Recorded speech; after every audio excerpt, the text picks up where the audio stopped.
in the 2015 Dodge Challenger. Has an oil change required.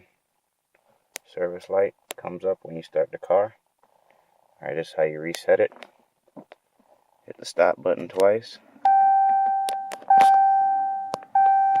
The start button, twice. Don't start the engine. Pump the gas pedal 3 times. Turn the car back off. And now start the car. Lubrication specialist. Your oil service light should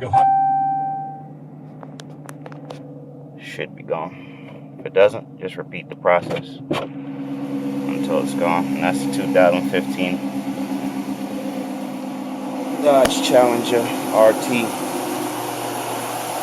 service light reset. Thanks for watching. Subscribe, comment, hit that like button. See you next time.